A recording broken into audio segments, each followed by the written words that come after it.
Moms কিচেনে সবাইকে welcome. বড়দের প্রণাম, ছোটদের ভালোবাসা নিয়েই আজকে ভিডিও স্টার্ট করলাম। আজকে আমি তোমাদের সাথে শেয়ার করব বাঙালির অত্যন্ত প্রিয় মানকচু বাটা। এটি খুবই কম সময়ের এবং সহজ রেসিপি, তাই পুরো ভিডিওটা দেখতে থাকো। রেসিপির জন্য যা যা দরকার সেটা আমি রেডি করে নিয়েছি। ফার্স্টেই নিয়ে নিয়েছি মানকচু, তারপর নিয়েছি সর্ষে, নিয়েছি পোস্ত, কাঁচা লঙ্কা আর নিয়েছি এক ফালি নারকেল। নারকেলটাকে আমি ভালো করে ধুয়ে রেখেছিলাম। এবার এটাকে ভালো করে কুড়িয়ে নেব।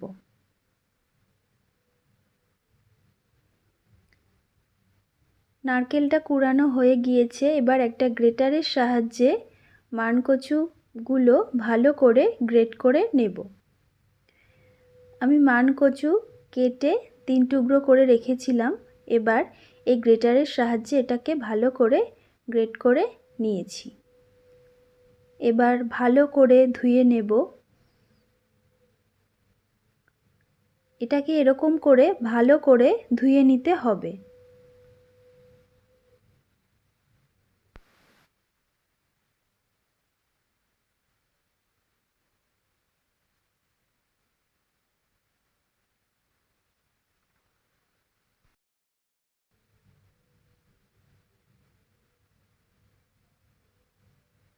ধোয়া হয়ে গেছে। এবার এটাকে ভালো করে জল ঝরিয়ে নেব, যাতে একটুও জল না থাকে।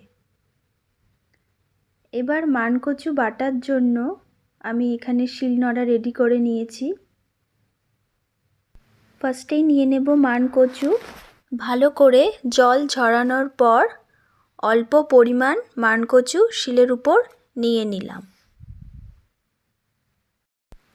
এরপর অল্প অল্প করে আমি বাটা শুরু করব।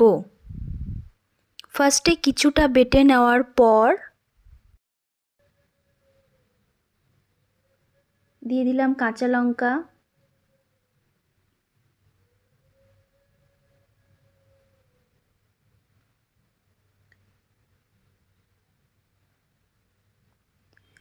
এবার দিয়ে দেব সামান্য পরিমাণ সর্ষে আর পোস্ত।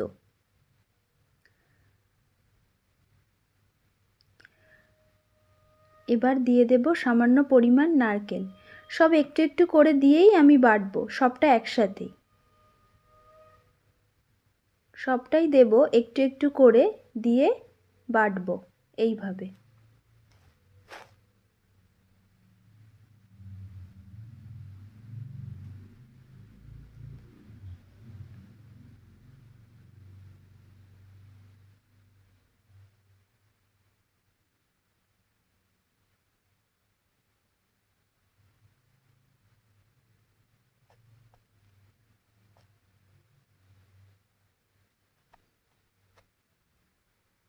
কেউ চাইলে মিক্সিতেও দিতে পারো।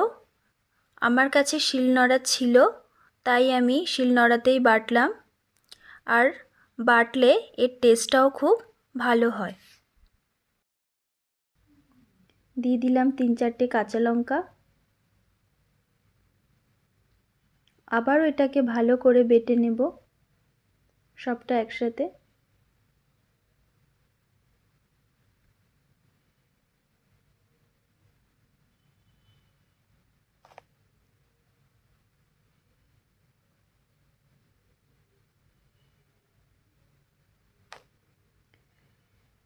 আমাদের হয়ে গিয়েছে বাটা।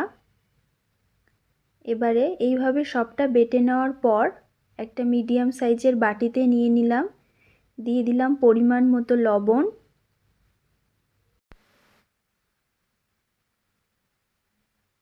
লবণ দেওয়ার পর এবার দিয়ে দেব সর্ষের তেল।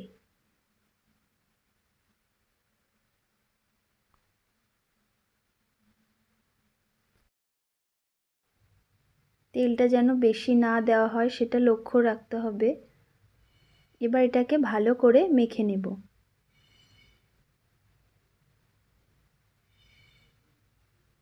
তেলটা বেশি দেওয়া হয়ে গেলে ঝাঁঝ লাগবে, সেই জন্য সামান্য পরিমাণ তেল আর লবণ দিয়ে এটাকে ভালো করে মেখে নিলাম। ভিডিওটি যদি ভালো লাগে অবশ্যই একটি লাইক, শেয়ার আর সাবস্ক্রাইব করে দেবে। সবাই ভালো থাকবে, সুস্থ থাকবে।